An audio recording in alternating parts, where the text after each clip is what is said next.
Good evening or morning or afternoon, whatever the hell it is, man. I've had a headache all morning, so I've been like kind of laying down, but breaking news happens, and when breaking news happens, I happen. I don't know what that's supposed to mean, but yeah. So what's up, Wolverines? How are you doing? Pasha Weevil. That is a very interesting name, and I love the chicken icon, by the way. How?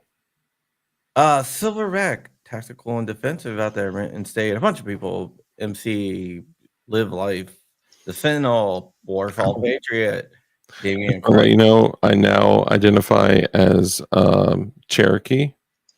How? I am part Cherokee, right? Probably why you identify as part Cherokee. That's exactly why, because we're... I was going to make the I'm a hoe isn't an Indian tribe joke, but... Dudung. Yeah. Yep. A lot of Cherokee and my family. But let's be on the point. Lots of Cherokee. Yeah, my grandmother... Like Elizabeth Warren? No. It's actual... My grandma killed a Nazi, okay? All right. Yeah, that's pretty cool. You want to go grandma for grandma? My grandma was a Nazi. That's our grandma killed. That would be interesting. But let's go ahead. Basically, last week we had a ruling out of California. A federal court ruled, a federal district court, and a Biden appointee ruled that switchblades are not protected arms. He did a lot of bunk. He changed dangerous and unusual to dangerous or unusual and a bunch of other stuff. But today we have some good news. This is the Supreme Court of Massachusetts, and they ruled that switchblades are protected arms. The state of Massachusetts, on the other hand, tried to argue that switchblades are not arms at all, and the right to bear arms only applies to firearms, which would change a whole entire understanding of the Second Amendment if the... Okay, well then why do you need to get a FOID card in Mass? Why is no one legally allowed to own ammunition without, going through, like they can't make these arguments and then carry the policies that they do. That's absurd. All right, this case is Commonwealth versus Conjura. The Commonwealth, of course, is the Commonwealth of Massachusetts. So let's go ahead and read this. I'm going to kick it off in dark. Actually, we took a poll, and apparently people prefer to listen to Rich read, but I'll go ahead and start. So start right here at the top. Notice! No, just start down here. Oh, okay. Sorry. Constitutional law. Right to bear arms. Evidence. Knife. Practice. Criminal. Dismissal. Words. Arms. Common use. Dangerous and unusual weapons. Or CRS, we love you. He used the terminology affray. Complaint received and sworn to in the Central Division of the Boston Municipal Court Department on July 6, 2021. A motion to dismiss was heard by James M. Stanton J., and a conditional plea was accepted by him. The Supreme Judicial Court granted an application for direct appellate review. Caitlin Gerber, Committee for Public Counsel Services for the All right, this defendant. is just going to list a bunch of people, so skip that. Okay. And start at George J. Yeah. George Jefferson, since 1957, blah, blah, blah, has prohibited people from possessing certain spring release pocket knives, commonly known as switchblades. In this case, we are asked to decide whether prohibition against carrying a switchblade knife violates the Second Amendment to the United States Constitution.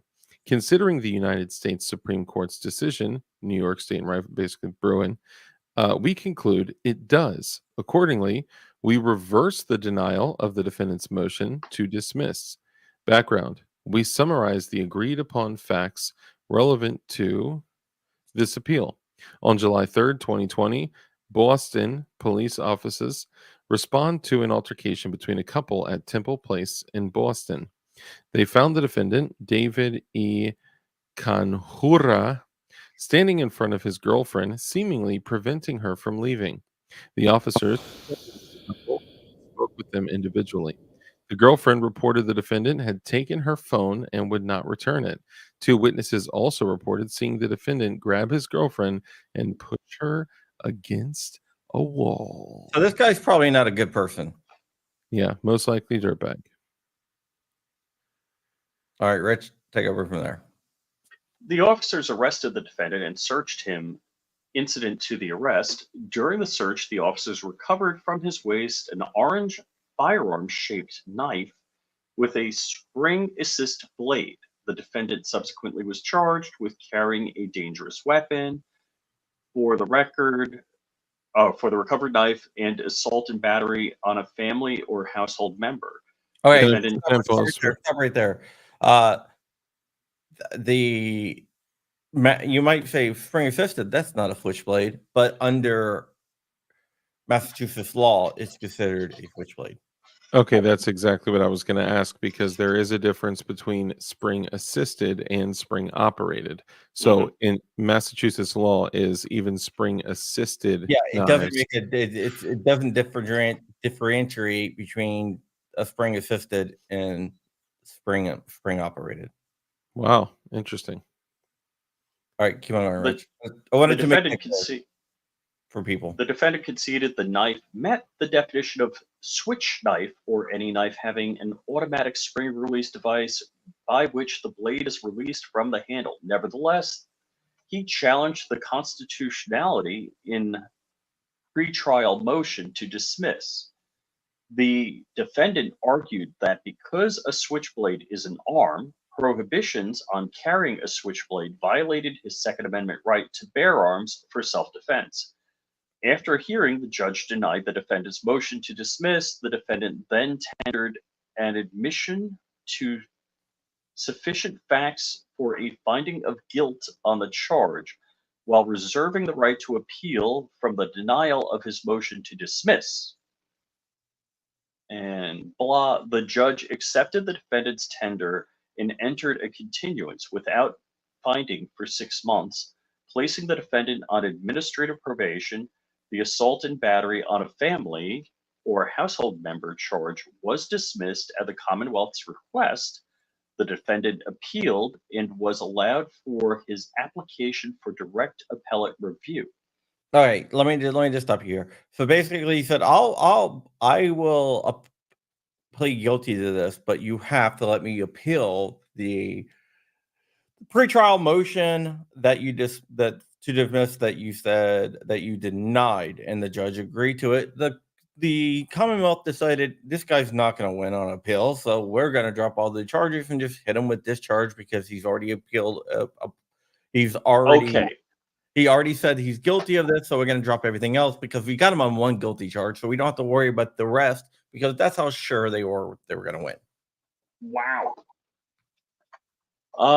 Let's see. Member was dismissed. The defendant appealed and was allowed his application for direct appellate review. The defendant contends, but this violates the Second Amendment right to keep and bear arms by criminalizing the carrying of a switchblade knife. The defendant's constitutional claim presents a question of law, which we review de novo. I want to clarify something right now. So the Kershaw Kin Onion Design 1, that you actually have to push the blade to get it going. which is different from spring operated. Yeah. But you have to, since you actually have to manually operate the blade, I don't think that falls under. But we have to remember that this is what we're talking about is Massachusetts state Yeah, law. So, but I think the Kin Onion Design 1, the way it's designed, I don't think it would be banned in Massachusetts. well, spring assisted would be a if there's any spring, even if you're only manipulating the blade. No, but the if you manipulate the blade only, I think it's legal in Massachusetts. Wow, to my understanding, that's like the literal definition of spring assisted because We need No, the government out of our pocket. they have Yeah. the other ones where you don't do the blade. They have the little nub, and Hmm. it's questionable. All right, keep on going. Interesting. You got to scroll. Oh,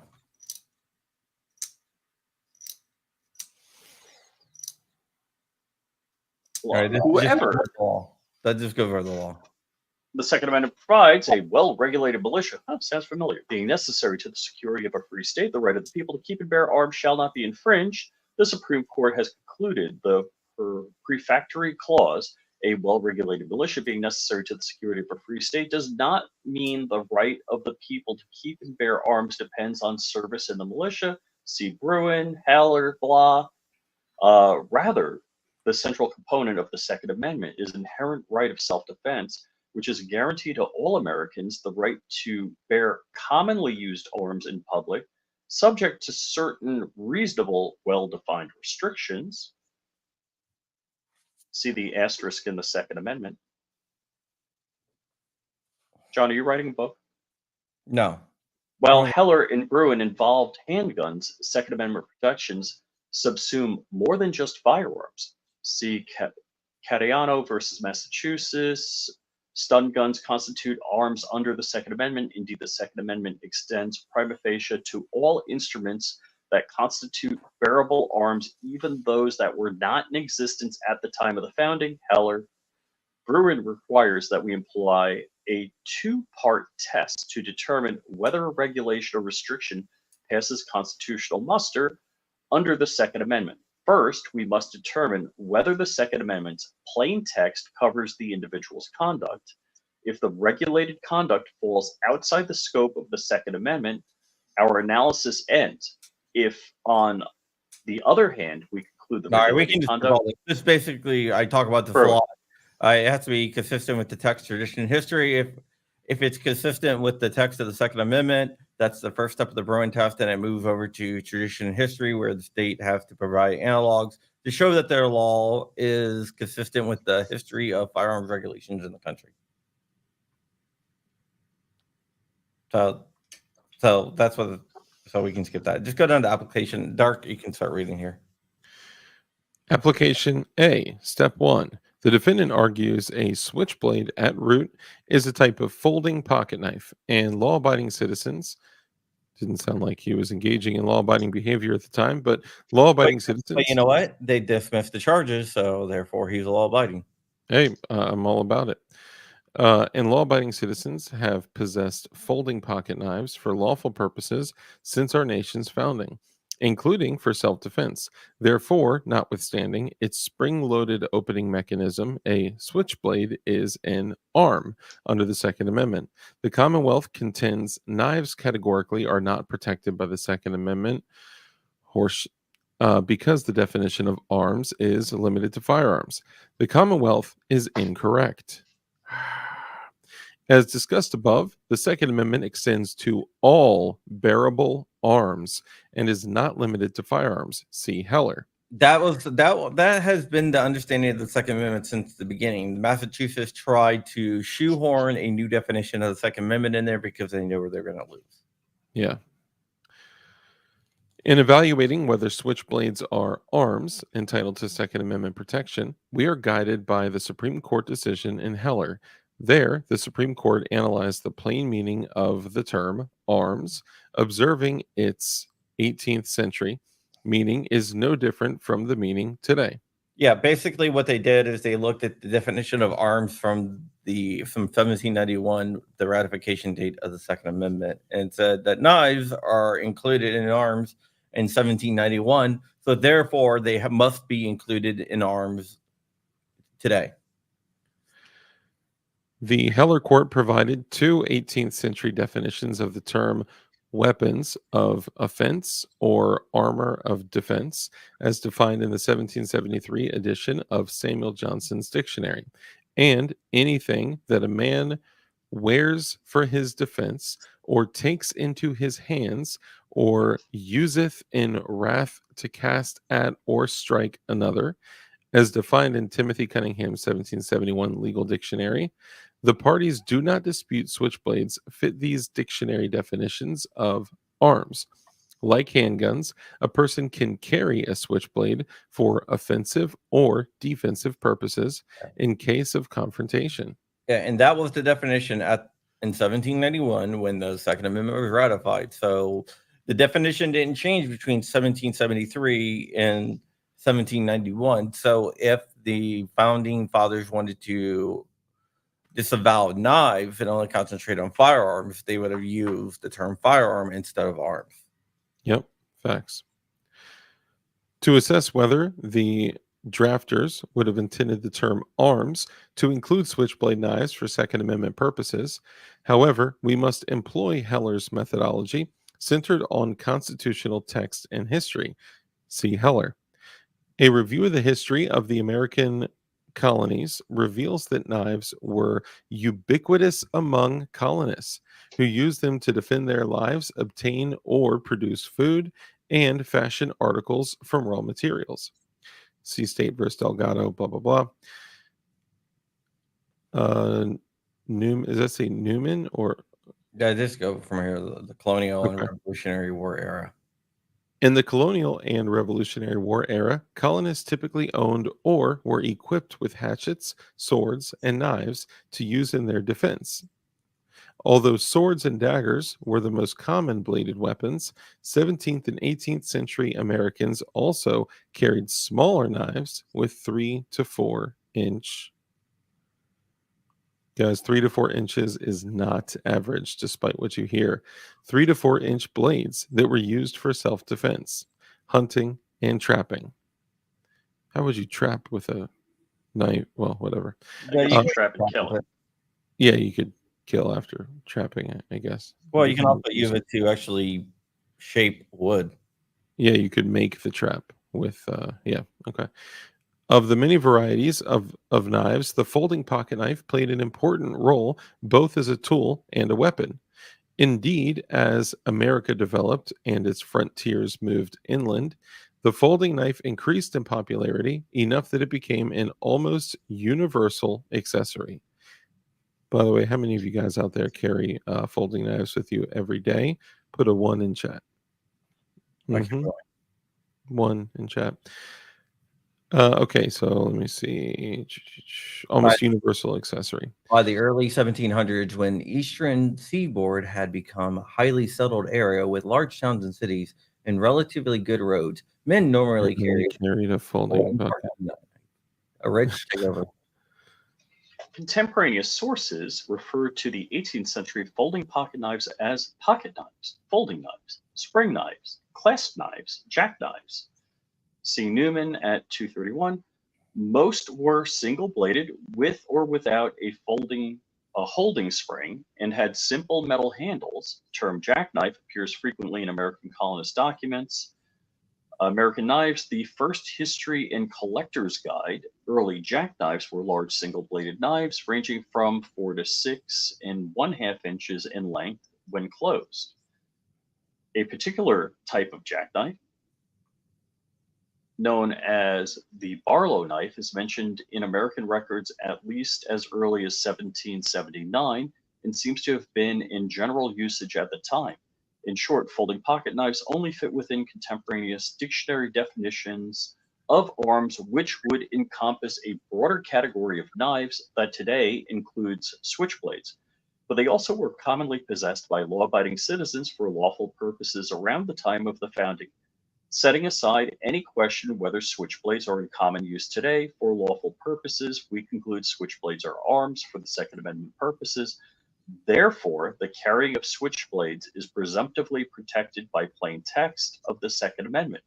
We now turn to whether blah is consistent with this nation's historical tradition of arms regulation. Step 2. All Again, right, hold on there. So I want to just point out the difference between the California Switchblade ruling that came out a few days ago. The judge, I ignored the for lawful purposes thing and said, "Oh, I'm only considering in common use for self-defense, and when I'm disregarding for lawful purposes." This court correctly applied it in common use for lawful purposes. in other words, I will state any fact I want to make me seem right. Yeah. Like Again, keep on going. Again, even where a class of weapons constitutes bearable arms, presumptively protected by the Second Amendment. Oh, let me just put in there that is showing that they're saying that the defendant in this case has proven that the law is not consistent with the text. Now it moves to step 2, which is tradition and history. The government may still justify its regulation by demonstrating the regulation is consistent with our nation's historical tradition. At the second step of the analysis, Bruin requires us to determine whether a challenged regulation addresses a general societal problem that has persisted since the 18th century. If so, the lack of distinctly similar historical regulation addresses that problem is relevant evidence that the challenged regulation is inconsistent with the Second Amendment. The Commonwealth may meet its burden of pointing to analogous regulations enacted close in time to the ratification of either the Second Amendment in 1791 or the 14th Amendment in 1868. I don't like Here, that. I think the whole entire 14th Amendment 1868 thing is a way to expand the time period. I think the yes, founding era is 1791. correct. I agree. Here, the Commonwealth attempts to meet its burden by pointing to 3 19th century cases upholding statutory restrictions on certain types of knives, arguing these cases demonstrate a historical tradition of regulating certain knives. We are not convinced. Wow. Although the appellate courts in the cited cases upheld the state laws prohibiting the carries of certain types of knives, none involved in regulations of folding pocket knives, let alone switchblades. What the While- next they're talking about, the state of Massachusetts tried to use the 1830 Tennessee law on Bowie knives. While it is true the Commonwealth is only required to identify well-established and representative historical analog, not its historical twin, That came The from most- our Amy case. the most apt historical analog of modern-day switchblade is a folding knife, and a court must ascertain whether the new law is relevantly similar to laws that our tradition is understood to permit, applying faithfully the balance struck by the founding generation to the modern circumstances. Thus, these cases are in opposite because they involve historical regulations of categorically different types of bladed weapons. Beyond these cases, the Commonwealth does not identify any laws regulating bladed weapons akin to folding pocket knives generally, or switchblades particularly, in place at time of the founding or ratification of the 14th Amendment. Basically, what they're saying is that the Bowie knife is too different from the switchblade because the switchblade is more akin to a folding knife than a switchblade, and the state did not offer any examples of a folding knife being banned. Accordingly, the Commonwealth has not met its burden of demonstrating a historical tradition of justifying the regulation of switchblade knives. Notwithstanding the foregoing analysis, the Commonwealth contends that the Second Amendment protection does not extend to modern switchblades. They are not in common use today for self-defense and are dangerous and unusual, weapons primarily designed for stabbing others. We disagree and discuss each of these contentions in turn. The Bruin majority reiterated the Second Amendment protects only the carrying of weapons that are in common use at the time as opposed to dangerous and unusual. Heller, blah. To determine whether a weapon is in common use today, most courts have chosen among three statistical approaches: raw numerical commonality, examining the total number of a particular weapon; proportionate commonality, examining the proportion of a broader class of weapons that are the specific weapon in question, such as the percentage of firearms that are assault rifles; and jurisdictional commonality, examining the number of states that allow the possession or carrying of the subject weapon. Assault rifles are fully automatic weapons. I think they're trying to talk about assault weapons, which I don't like the term either. But Right. Yeah. whatever. Yeah. But There is California considerable judge in the Switchblade case chose not to use any of those and chose to use, even though that knife rights gave all three of those, they chose to use something that they made up. yeah, it's like stick my finger in the wind.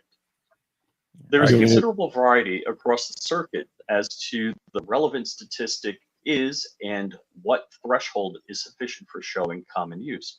For purposes Dark, of you're this in. case, Rich, slow down, man. All right. Dark, you're I'm in. kidding. For purposes of this case, we conclude switchblades meet the common use test. Today, only 7 states and the District of Columbia categorically ban switchblades or other automatic knives, and only 2 states impose blade length restrictions of less than 2 inches. From these facts, we can reasonably infer that switchblades are weapons in common use today by law abiding citizens for lawful purposes. More specifically, we can infer they are widely owned and accepted as a legitimate means of self-defense across the country. Then it drops some case law. Turning next to the dangerous and unusual standard, many courts have treated the common use standard and the dangerous and unusual standard as 2 sides of the same coin. Cites case law again. Other courts have drawn distinctions between these 2 standards. For example, while the common use standard may focus on a statistical analysis of commonality, the dangerous and unusual standard may focus on the characteristics of the weapon itself. And then you go into more case law. And then dangerous and unusual. Let's see. Having considered the competing jurisprudence, we assume without deciding that the dangerous and unusual standard is distinct from the common use standard. That said, we conclude switchblades are not dangerous and unusual weapons falling outside the protection of the Second Amendment. In the most basic sense, all weapons are dangerous because they're designed for the purpose of bodily assault or defense. It's interesting. As such, general dangerousness of a weapon, i.e., irrelevant, where the weapon belongs to a class of arms commonly used for self defense. Consequently, spring loaded folding knives cannot be categorically prohibited just because they are, in everyday terms, dangerous. At the very least, for purposes of this analysis, quote, dangerous weapons must feature uniquely dangerous qualities that are disproportionate to their use for self-defense. Not if standard for dangerous, blah, blah, blah, blah, blah. So I'll just go down here. All right, Rich, take over. nothing about The physical qualities of switchblade suggests they are uniquely dangerous. A switchblade is defined as a pocket knife having a blade spring operated so that the pressure on release of the catch causes it to fly open. Quoting Webster's Third International Dictionary, 2314, obviously that's not a year, 1971. In a closed position, the blade is restrained by a latch or a lock. When the user presses the button, the latch is released and the blade is automatically springs open and typically locks in the open position. Olson knives, the second. Oh, Olson. Is that somebody we know? No.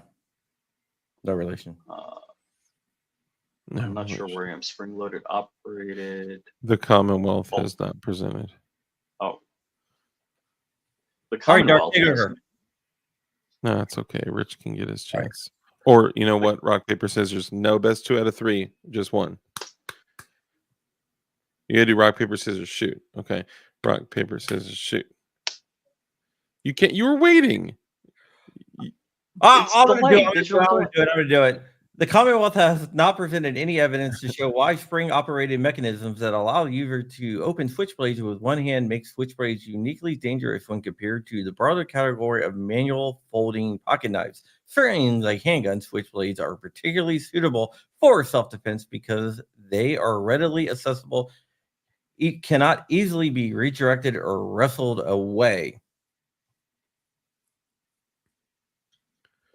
All right, Dark, go. As an alternative to ordering the dismissal of the dangerous weapon charge, the Commonwealth requests we remand this case to the trial court for further factual development in light of Bruin.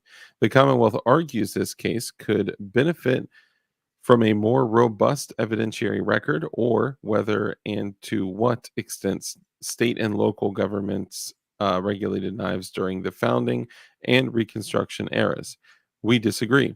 The Commonwealth has not explained what further factual development necessitates this relief. What?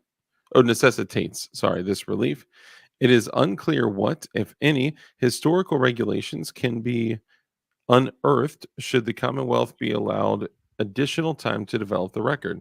Indeed, despite having the full benefit of Bruin throughout this appeal, the Commonwealth has failed to identify a single on-point historical analog from the time of the founding, or at least the time the 14th Amendment was ratified.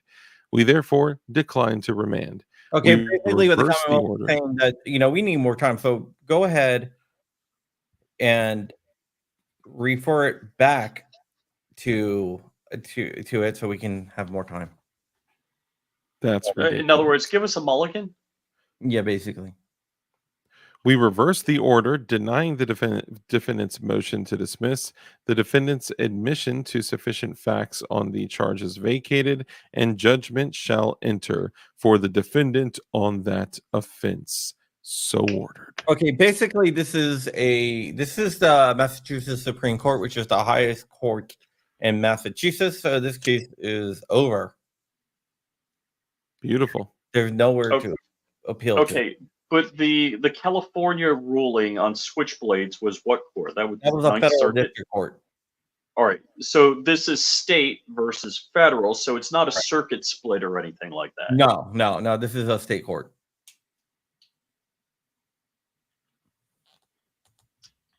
So basically, the law of the land stands for the rest of the country, the Ninth Circuit decision, whereas in Massachusetts, that was a district court decision with a Ninth Circuit court decision. I'm sorry, district court decision.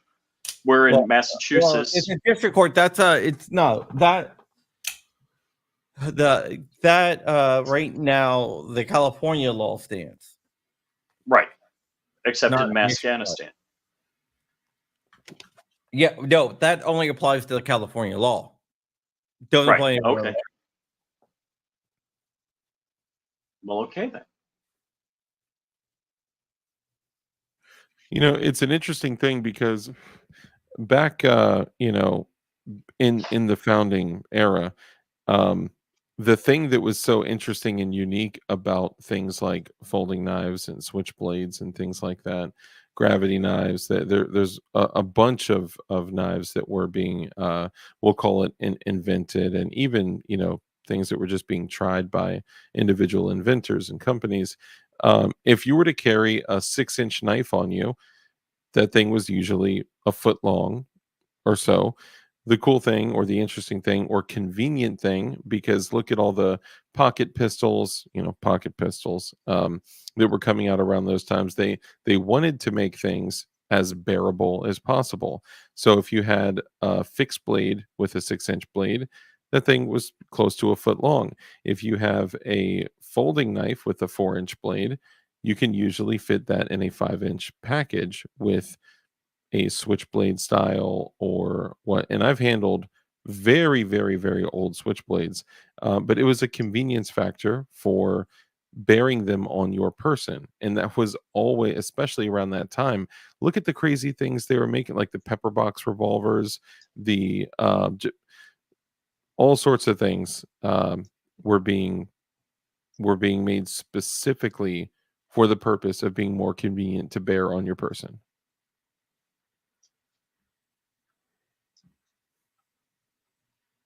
Yep. All right. So this is a good victory here. This is going to set up a lot of other challenges in Massachusetts and stuff like that. I do want to go and look at some of the comments I bookmarked here. Yep. When the government loses these cases, why do we get no recourse? They should be held financially responsible for the rights they've denied. Yep. There, you can get recourse. It's just highly unlikely because the judges are not likely to issue legal costs. I mean, every case has a legal cost, but usually the judges are not likely to make the government pay back. So That's the ridiculous thing, though. It's like, these types of things occur, and let's say companies end up having to, get in a fight for their life, and they end up either almost going out of business or going out of business due to lawsuits. It's insane. There should be some type of way that they can, I think whether it's, I think we need an anti-slap federal law. mm, SLAP is a strategic lawsuit against public participation. yeah, Basically, when you sue someone just to shut them up or yeah, stop them from doing something you don't like.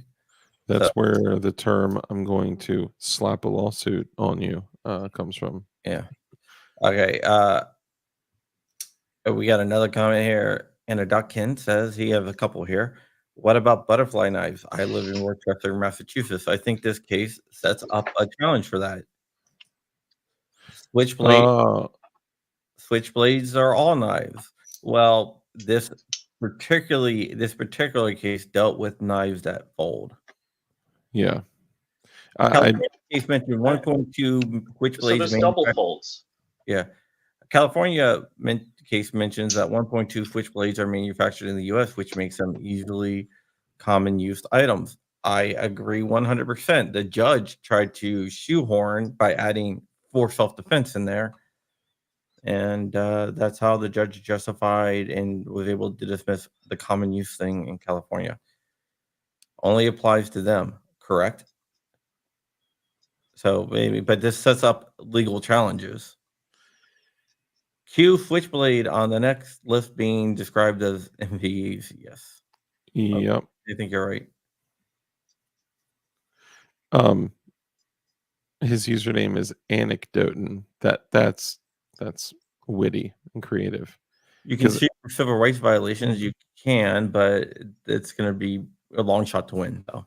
yeah, the likelihood of you winning that is going to be Not saying that your civil rights weren't violated. It's just knowing the way the courts work.